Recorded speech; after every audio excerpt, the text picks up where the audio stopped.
স্বাগতম প্রিয় দর্শকবৃন্দ। আজ আমরা আপনাদের নিয়ে যাচ্ছি বাংলাদেশের এক অনন্য জলাভূমি টাঙ্গুয়ার হাওর, যেখানে প্রকৃতির নিখাদ সৌন্দর্য, শান্ত পরিবেশ আর স্থানীয় জীবনের গল্প মিশে আছে একসাথে। প্রায়শই একে সুনামগঞ্জের হাওর বলা হলেও আসলে এটি শুধুই একটি লেক নয়। বর্ষার সময় পুরো এলাকা জুড়ে পানি ছড়িয়ে পড়ে, আর তখনই সৃষ্টি হয় এক অপূর্ব দৃশ্য। আজকের ভ্রমণে আমরা দেখব টাঙ্গুয়ার হাওরের ইতিহাস, জীববৈচিত্র্য, স্থানীয় জীবনযাত্রা আর কেন এটি প্রকৃতিপ্রেমীদের জন্য স্বর্গসম। এই হাওরটা বাংলাদেশের সুনামগঞ্জ জেলায় তাহিরপুর আর ধর্মপাশা উপজেলা জুড়ে বিস্তৃত। শত শত বছর আগে নদী থেকে আসা বন্যার পানি জমে এখানে তৈরি হয়েছিল এ হাওর। স্থানীয় মানুষ প্রজন্মের পর প্রজন্ম ধরে এই হাওরের ওপর নির্ভর করে বেঁচে আছে। শীতকালে পানি কমে গেলে দেখা যায় সবুজ ধানক্ষেত, আর বর্ষায় পুরো এলাকা রূপ নেয় এক বিশাল লেকের মতো। এখানকার মানুষদের প্রধান পেশা মাছ ধরা ও কৃষিকাজ।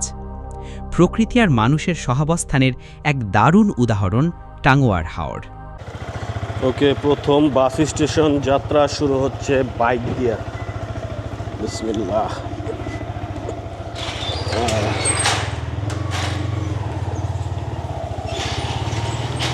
বাইক দিয়ে প্রথম বাস স্টেশন যাত্রা শুরু হচ্ছে। আমাকে শাওন লিফট দিচ্ছে। আল্লাহ হাফেজ। তো এখন যাব bus stand, Sayedabad bus stand থেকে আমরা টিকিট কাটছি, ওইখানেই যাব এখন। আচ্ছা, যাইতে যাইতে একটা ইনফরমেশন আপনাদেরকে আমি দেই, সেটা হচ্ছে যে আপনারা অবশ্যই যাওয়ার 4-5 দিন আগে আপনাদের হাউস বোট কনফার্ম করবেন, এবং আরও কনফার্ম করবেন হচ্ছে আপনাদের যাওয়ার আগে, সেটা হচ্ছে যে বাসের টিকিট। যদি আপনারা এগুলো আগে থেকে কনফার্ম না করেন তাহলে অনেক সমস্যায় পড়ে যেতে হতে পারে। তো যেমন আমাদের একটা বন্ধু আমাদের সাথে যেতে চাচ্ছে, তো আমরা গতকালকে তাদেরকে ফোন দিয়েছিলাম, মানে বুধবার, আজকে বৃহস্পতিবার আমরা রওনা দিচ্ছি, কিন্তু সামহাও ওনারা বলতেছে যে না স্যার, আর পসিবল না, আমাদের ফুল ফিল আপ। এই হচ্ছে ইনফরমেশন। বাকিটা চলেন আস্তে আস্তে যাইতে যাইতে বলি কি হয়, সামনে যাই। রাত 10:30টার দিকে আমরা পৌঁছে যাই হানিফ কাউন্টারে। যাত্রার জন্য বেছে নিয়েছিলাম হানিফের একটি নন এসি বাস। ভাড়া ছিল জনপ্রতি মাত্র 600 টাকা। তবে এটিই ছিল আমাদের জন্য এক ভুল সিদ্ধান্ত। সিলেটের রাস্তা এত ভাঙাচোরা ছিল যে পুরো যাত্রা জুড়ে প্রচণ্ড গরম আর ধুলাবালি আমাদের ভীষণ কষ্ট দিয়েছিল। মনে হচ্ছিল প্রতিটি মুহূর্ত যেন এক ধরনের পরীক্ষা।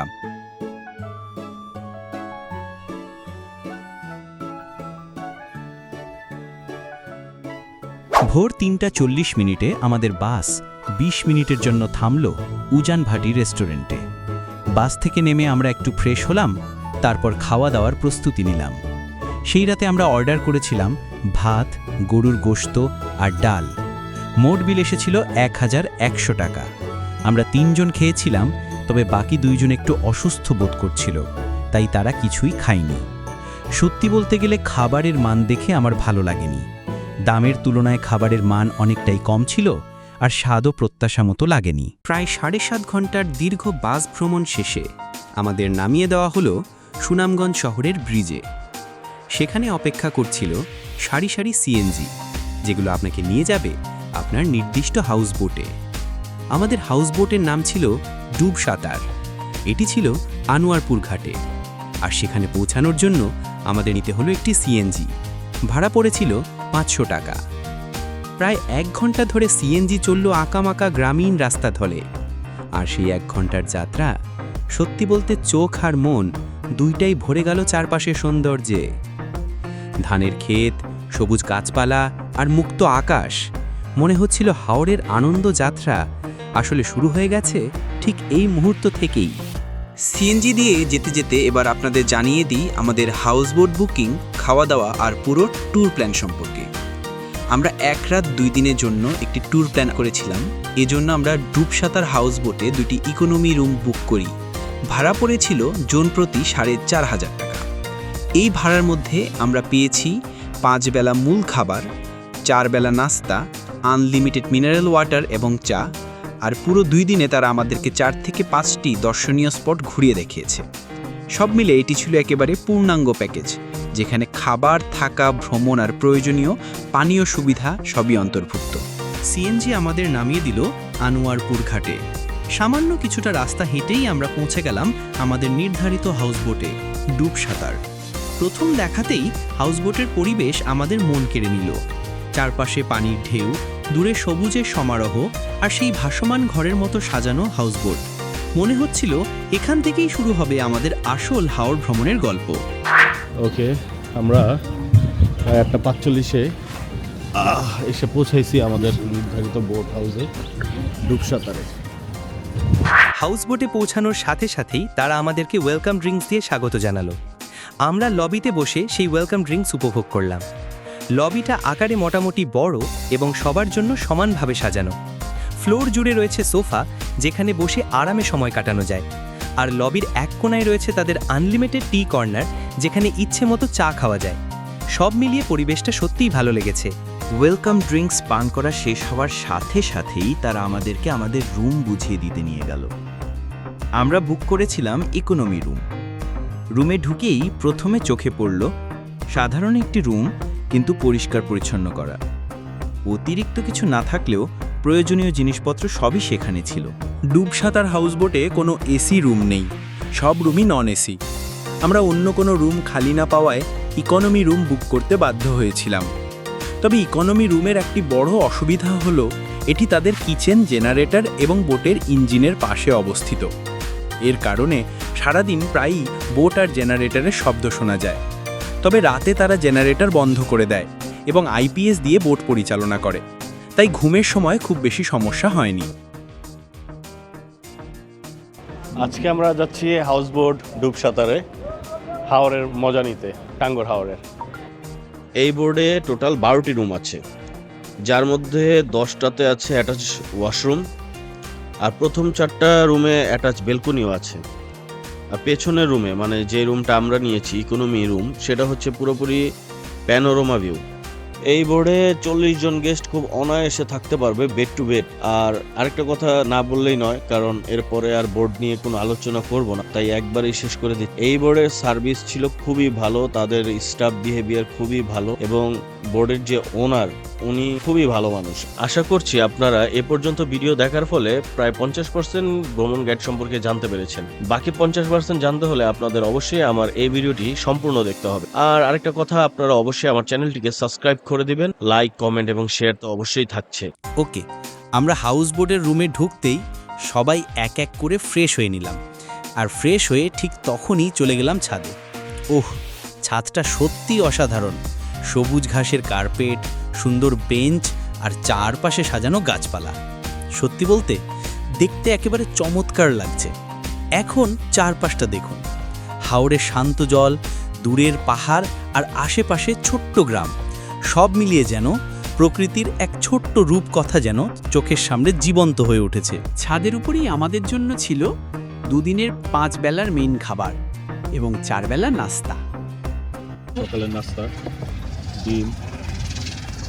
ওইটা ডিম, এটা ডিম। আমি তো ভাবছিলাম আলু, ভাবছিলাম এটা আন্ডা। আচ্ছা, এটা বেগুন, বেগুন ভাজা। বেগুন ভাজা। এটা মুরগির 2 পিস, হচ্ছে কারি। এটা হচ্ছে পেঁয়াজ রসা। এটা হচ্ছে আচ্ছা, এটা হচ্ছে সকালে ব্রেকফাস্ট। এখানে বসে খাবার খেতে খেতে মনে হয় সব স্ট্রেস আর টেনশন যেন একেবারে দূরে চলে গেছে। একেবারে শান্তি আর আনন্দের মুহূর্ত, যা আমি কখনো ভুলবো না। সকালের খাবার কমপ্লিট হওয়ার সাথে সাথেই আমাদের বোট ছেড়ে দিল লাউয়ের ঘর বর্ডার বাজারের উদ্দেশ্যে। ঘাট থেকে লাউয়ের ঘর বর্ডার বাজার যেতে আমাদের সময় লেগেছে প্রায় 20-25 মিনিট। এই সময়টাতে আমরা উপভোগ করেছি প্রকৃতির সৌন্দর্য, হাওরের পানি, মিষ্টি বাতাস আর চারপাশের শান্তি। যতদূর চোখ যাচ্ছে এখানে হাওরের পানি আর পাহাড় মিশে একাকার। আমরা মোটামুটি চলে এসেছি পারে, তীরের দিকে চলে আসছি। সবাই এখানে অপেক্ষা করতেছে। আমাদের বোটটি নদীর পাড়ে ভিড়ার সাথে সাথে আমরা যারা সাঁতার জানি না তারা লাইফ জ্যাকেট পরে পানিতে নামার জন্য প্রস্তুত হচ্ছিলাম। লাইফ জ্যাকেট পরে বোর্ডের এক কোণা থেকে দিলাম পানিতে লাফ। কি যে অদ্ভুত আনন্দ কাজ করলো আমার ভেতরে, আপনাদের কাছে হয়তো বুঝিয়ে বলা যাবে না। আমরা কিছুক্ষণ বোর্ডের পাশে দাপাদাপি করে একটি ছোট্ট নৌকা ভাড়া করলাম বর্ডার মার্কেট যাওয়ার জন্য। বর্ডার মার্কেট যেই পাশে আছে ওই পাশের পানিটা স্বচ্ছ এবং পরিষ্কার, একদম সুইমিং পুলের পানির মতো কালারফুল লাগে। যদিও ওখানে চাইলে পায়ে হেঁটেও যাওয়া সম্ভব, তবে প্রচণ্ড রোদ পায়ে হেঁটে যাওয়াকে অনেক কষ্টকর করে তুলবে। আমরা 7 জনের জন্য নৌকা ভাড়া ঠিক করেছিলাম 200 টাকায়। নদীর ঢেউ, হাওরের সবুজ আর হালকা বাতাসের ছোঁয়া সবকিছু মিলে মনে করিয়ে দিচ্ছিল প্রকৃতি আমাদের কত সুন্দর অভিজ্ঞতা দিতে পারে। চারপাশে সৌন্দর্য দেখতে দেখতে ছোট্ট বোর্ডের মাধ্যমে আমরা দম বন্ধ করে 10 মিনিটে যাত্রা পার করে পৌঁছে গেলাম বর্ডার মার্কেটের পাড়ে।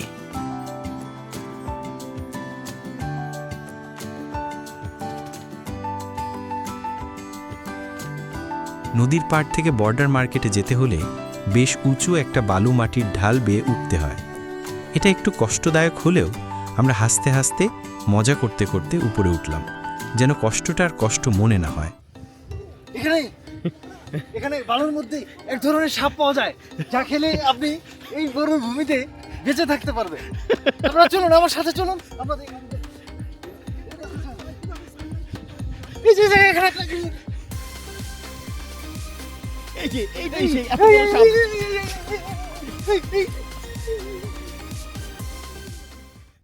নদীর পাড় থেকে বর্ডার মার্কেটটা আসলে বেশ দূরে, বেশ কিছুক্ষণ হাঁটলেই পৌঁছানো যায়।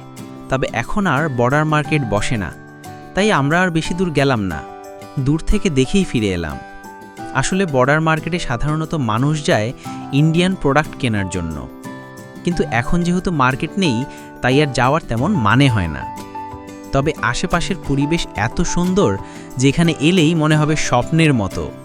আমরা যারা শহরের কোলাহলে থাকি তারা এখানে আসলে কোথায় যেন হারিয়ে যাই। ভাই কেমন লাগতেছে আপনার এই জায়গায় এসে? কেমন লাগতেছে? অসাধারণ একটা ফিলিংস, মানে আসলে বলে বোঝানো যাবে না। আমরা এখন এমন একটা জায়গায় দাঁড়িয়ে আছি যেটা আসলে নিজের চোখে স্বচক্ষে না দেখলে বোঝানো যাবে না। যে আমাদের এক পাশে ইন্ডিয়া বর্ডার সীমান্ত, মেঘালয় পাহাড় এবং ইন্ডিয়ার সীমান্তের খুব কাছে আমরা দাঁড়িয়ে। অসাধারণ অসাধারণ। থ্যাংক ইউ ভাইয়া। বর্ডার মার্কেট এলাকায় কিছুক্ষণ সময় কাটানোর পর আমরা আবার বোর্ডে ফিরে এলাম। ভেজা জামা কাপড় বদলে উঠে গেলাম বোর্ডের ছাদে। এ সময় ইতিমধ্যেই দুপুর হয়ে গেছে। আমাদের জন্য প্রস্তুত হচ্ছিল সুস্বাদু দুপুরের খাবার। এখন চলছে দুপুরের খাবারের প্রস্তুতি। আজকের মেনু একেবারে হাওড়ীয় স্টাইলে। রয়েছে সাদা ভাত, মুরগির রোস্ট, হাওড়ের বোয়াল মাছ, লাউয়ের তরকারি, মাছের ভর্তা, মিষ্টি কুমড়ার ভর্তা, সাথে সালাদ আর ডাল। শুধু শুনলেই মুখে পানি চলে আসছে না? সকলের খাওয়া দাওয়া শেষ হলো ছাদে। খাওয়ার পর সবাই মিলে গল্পগুজব করতে করতে হাওড়ের বাতাস উপভোগ করছিলাম। ঠিক তখনই আমাদের হাউসবোট ধীরে ধীরে রওনা দিল শিমুল বাগান উদ্দেশ্যে। বোর্ডের গতি আর চারপাশে দৃশ্য একেবারে ভিন্ন রকম অনুভূতি দিচ্ছিল। পানির ঢেউ, দূরের সবুজ আর আকাশের হালকা রোদ সবকিছু মিলিয়ে মনে হচ্ছিল আমরা যেন এক নতুন যাত্রার শুরুতে আছি। এই মুহূর্তটা ছিল প্রশান্তি আর আনন্দে ভরা। লাউডের ঘরঘাট থেকে শিমুল বাগান ঘাটে আসতে আমাদের সময় লেগেছিল প্রায় 30 মিনিট। হাউসবোট থেকে নামতেই দেখতে পেলাম অনেক অটো দাঁড়িয়ে আছে। এই অটো আপনাকে সরাসরি শিমুল বাগান পর্যন্ত নিয়ে যাবে, তবে চাইলে হাঁটলেও যেতে পারবেন, কারণ শিমুল বাগান খুব বেশি দূরে নয়। আমরা একটু লেজি টাইপ, তাই অটোতেই গিয়েছিলাম। ওখানে যাওয়া আসার ভাড়া পড়েছিল মাত্র 100 টাকা। অটোর ভেতরে বসে চারপাশটা উপভোগ করার মতো ছিল। এক পাশে ধানের ক্ষেত, অন্য পাশে গ্রামের কাঁচা রাস্তা, লোকজনের হাঁটাহাঁটি, ছোট দোকান আর শিশুদের খেলাধুলা সব মিলিয়ে একেবারে গ্রাম বাংলার আসল স্বাদ পেলাম। অটো করে শিমুল বাগান পৌঁছাতে আমাদের সময় লেগেছিল মাত্র 5 মিনিট।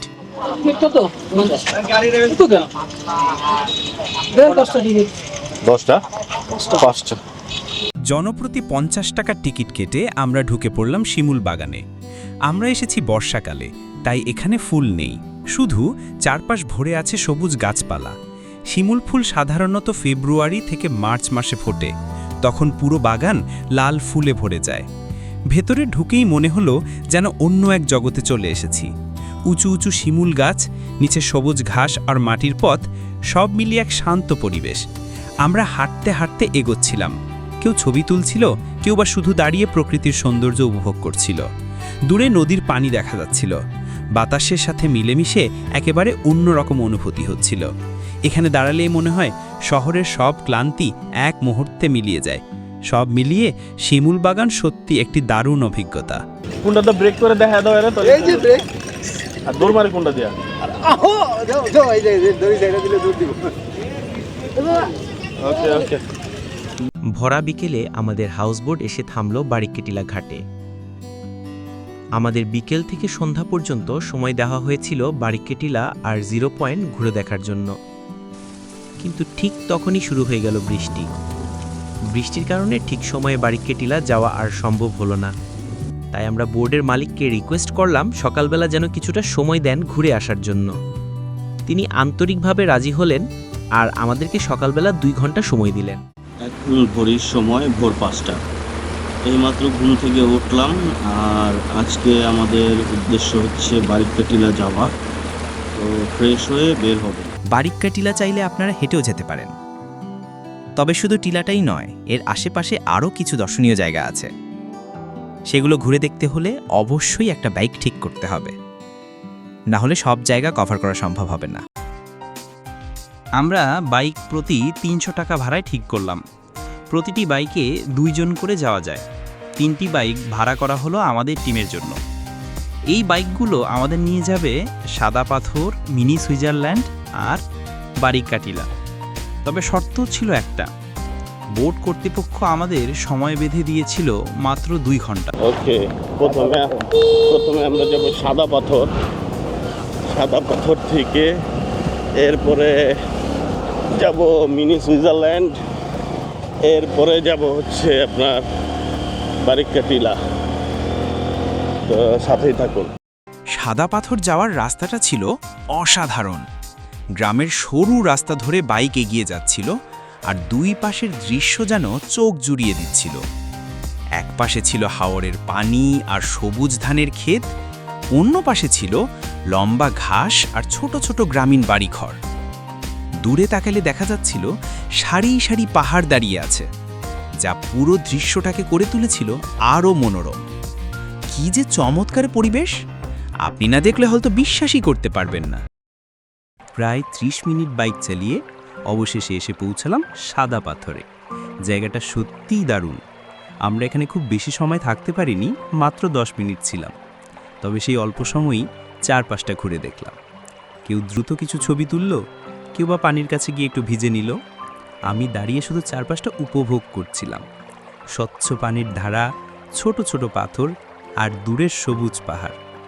অল্প সময়ের ভ্রমণ হলেও এই মুহূর্তটা মনে গেঁথে থাকবে অনেক দিন। আচ্ছা, এইটা হচ্ছে, এই ঝর্ণার নাম কি ভাই? রাজাই। আচ্ছা, এখন যাচ্ছি রাজাই ঝর্ণার দিকে। এটা গ্রামের মাটির রাস্তা দিয়ে। এটা আপনার সাদা পাথরের থেকে আসার সময় হাতের বামের দিকে পড়ে। এটা কাঁচা মাটির রাস্তা, রাজাই ঝর্ণা। দেখেন এই ঝর্ণার পানি যে বহমান, এটা এই যে সাইড দিয়ে নালা গেছে ঝর্ণার পানির। এই যে একটু সামনে গেলে দেখতে পারবেন, এই যে পানিগুলো যাচ্ছে, এগুলো সব ঝর্ণার পানি। আর কালকে বৃষ্টি হওয়ার কারণে রাস্তার মধ্যে পানি, টুকটাক যে পানি জমতেছে, এটা বৃষ্টির কারণে। এই যে পানিটা আসতেছে বহমান, হ্যালো, এটা হচ্ছে ঝর্ণার পানি। তো ঝর্ণার কাছাকাছি যাওয়া যাবে না মনে হয়, ভিতরে যেতে হবে। কতটুকু রাস্তা? ওকে, একটু হাঁটার রাস্তা আছে। এই দেখেন, মাশাআল্লাহ, অসাধারণ সৌন্দর্য। এই যে ঝর্ণার পানি এখান দিয়ে বইতেছে।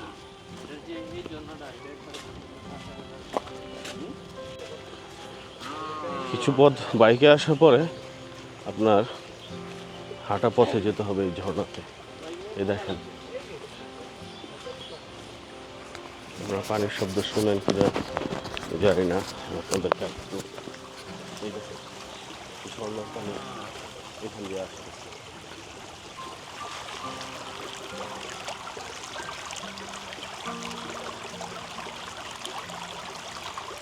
কি সুন্দর ঝর্ণার পানির শব্দ।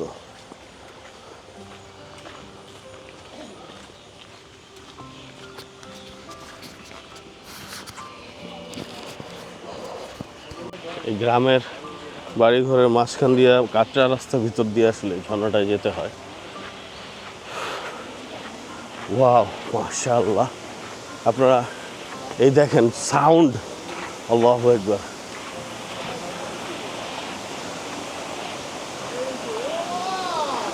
মাশাআল্লাহ, এই যে দেখেন, এই যে ঝর্ণা এখান দিয়ে তোমার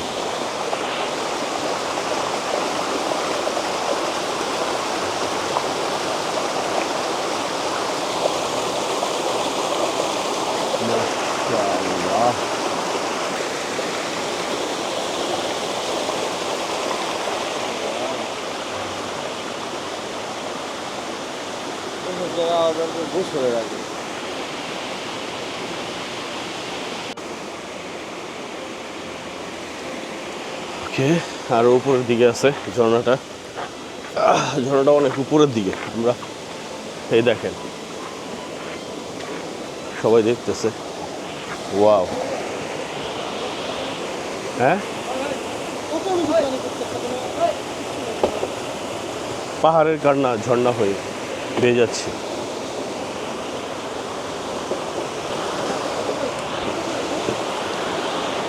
হ্যাঁ,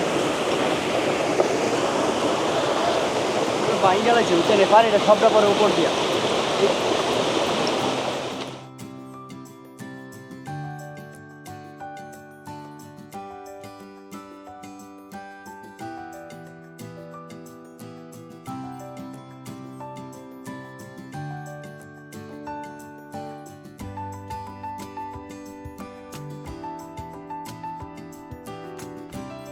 ঝর্ণা থেকে ফেরার পর আমরা ধীরে ধীরে রওনা দিলাম মিনি সুইজারল্যান্ডের দিকে।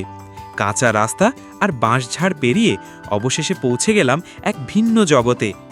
এখানে ঢুকতেই চারপাশের দৃশ্য যেন আমাদের মুগ্ধ করে ফেলল। যেদিকে তাকাই শুধু সবুজ, কোথাও ধানের ক্ষেত, কোথাও পাহাড়ের ঢাল, আর মাঝে মাঝে ছোট ছোট গ্রামীণ বাড়িঘর। উপরে উঠতেই পুরো এলাকা চোখের সামনে স্পষ্ট হয়ে গেল।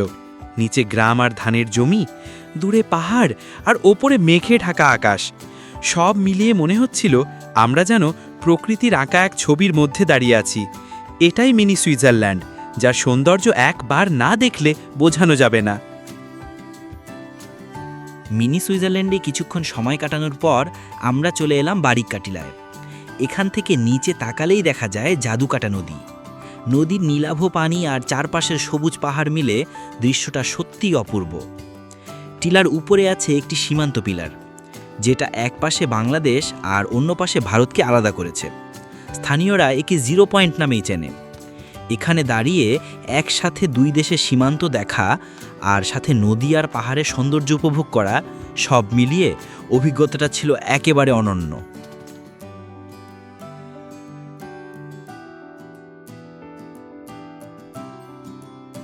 বারিককাটিলা ভ্রমণের মাধ্যমে শেষ হলো আমাদের বাইক যাত্রা। তবে হাউসবোট টিলার একেবারে পাশে ছিল না। প্রায় 7 থেকে 8 মিনিট হুন্ডা চালিয়ে নামতে হলো খেয়াঘাটে। খেয়াঘাটে পৌঁছেই দেখা মিলল আমাদের হাউসবোটের। সেই মুহূর্তে বোঝা যাচ্ছিল আমাদের বাইক ভ্রমণের সময় শেষ হয়ে এসেছে। একদিকে ছিল ভ্রমণের আনন্দ, অন্যদিকে সময় ফুরিয়ে যাওয়ার ছোট্ট এক আক্ষেপ। এরপর আমরা সবাই ফিরে এলাম বোর্ডে। তবে ভ্রমণ এখানেই শেষ নয়। আমাদের পরবর্তী গন্তব্য টেকেরঘাট গ্রামে নীলাদ্রি লেক বা শহীদ সিরাজ লেক এবং লাকমাছড়া।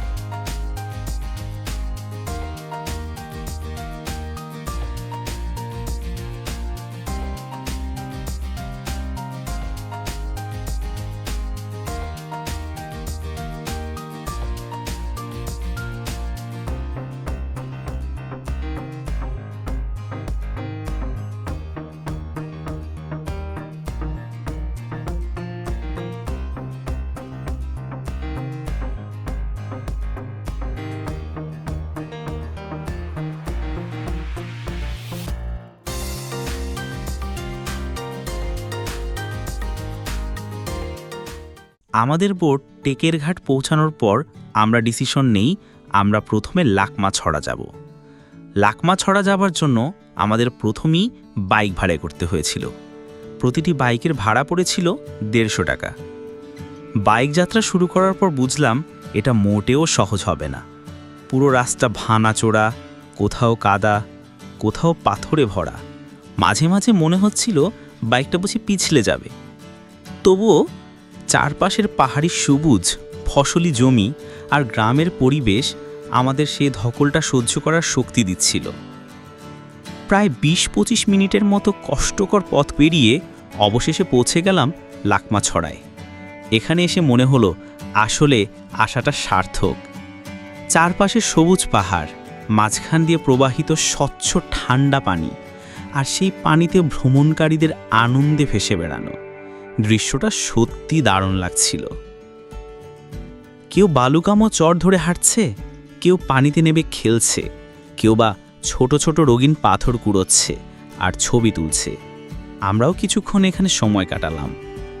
কেউ পানিতে নেমে পা ভিজালো, কেউ ক্যামেরায় মুহূর্ত ধরে রাখলো, আর আমি শুধু দাঁড়িয়ে প্রকৃতির সৌন্দর্যটা উপভোগ করছিলাম।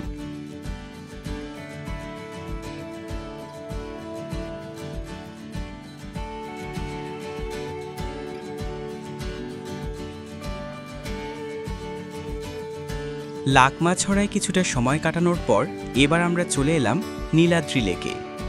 এটা সুনামগঞ্জের তাহিরপুর উপজেলার টেকের ঘাট এলাকায় অবস্থিত, যা অনেকেই শহীদ সিরাজ লেক নামেও চেনে। এখানে এসে প্রথমেই চোখে পড়ল লেকের স্বচ্ছ নীলাভ পানি।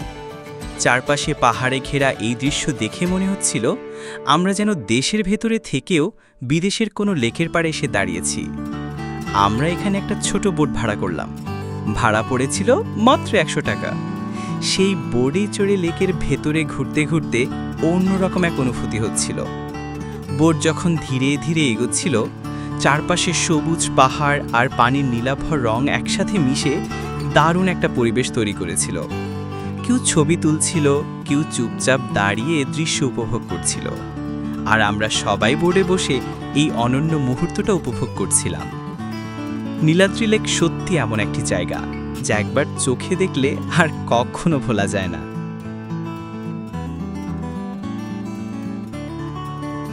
নীলাদ্রি লেক ঘুরে আমরা বোর্ডে চলে আসি। এবার আমাদের গন্তব্যস্থান ওয়াচ টাওয়ার। এটাই আমাদের সফরের শেষ গন্তব্যস্থান। 600 টাকায় একটি নৌকা ভাড়া করে আমরা 7 জন রওনা দিলাম ওয়াচ টাওয়ারের উদ্দেশ্যে। হাওরের ভেতর দিয়ে নৌকাটা এগিয়ে চলছিল ধীরে ধীরে। চারপাশে অথই পানি, যত দূর চোখ যায় শুধু পানি আর পানি। মাঝে মাঝে মাথা উঁচু করে দাঁড়িয়ে আছে জিয়াল গাছ, যেন হাওরের বুকের ভেতর প্রহরীর মতো পাহারা দিচ্ছে। এই দৃশ্যগুলো দেখে মনে হচ্ছিল আমরা যেন অন্য এক জগতে চলে এসেছি। শহরের কোলাহল, ব্যস্ততা, ক্লান্তি সবকিছু এক মুহূর্তে ভুলে গিয়ে আমরা হারিয়ে যাচ্ছিলাম এই প্রকৃতির অপরূপ সৌন্দর্যে।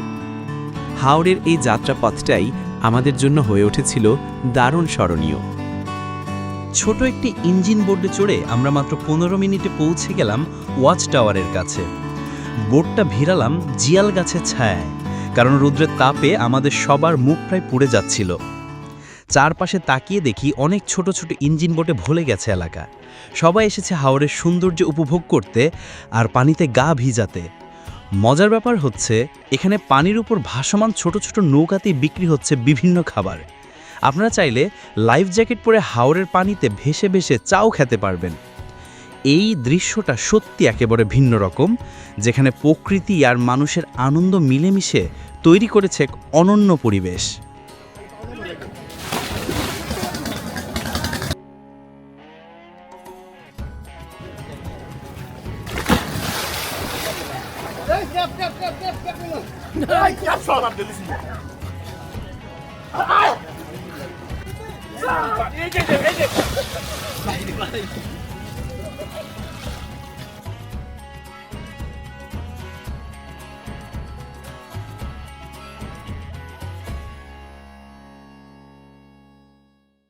ওয়াচ টাওয়ারে অনেকক্ষণ হাওরের পানিতে ডুবাডুবি করে অবশেষে আমরা সবাই ক্লান্ত হয়ে ফিরে যাচ্ছি আমাদের নির্দিষ্ট বোটে।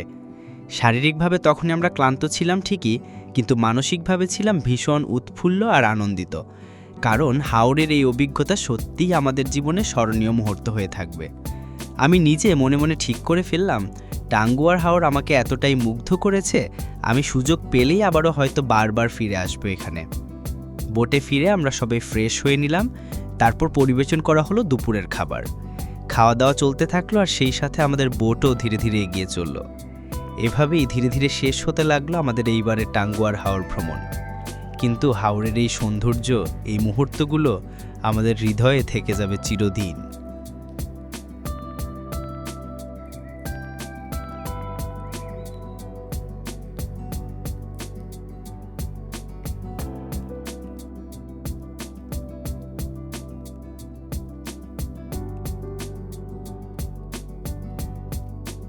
এভাবেই শেষ হলো আমাদের টাঙ্গুয়ার হাওরের এই পর্ব। আশা করি সম্পূর্ণ ভিডিওটা আপনাদের ভালো লেগেছে। যদি ভিডিওটি ভালো লেগে থাকে তাহলে অবশ্যই লাইক দিন, কমেন্ট করুন আর চ্যানেলটি সাবস্ক্রাইব করুন। আপনাদের ভালোবাসাই আমাদের নতুন নতুন ভ্রমণের অনুপ্রেরণা। তাহলে দেখা হবে পরবর্তী ব্লগে। ততদিন ভালো থাকবেন, সুস্থ থাকবেন। আল্লাহ হাফেজ।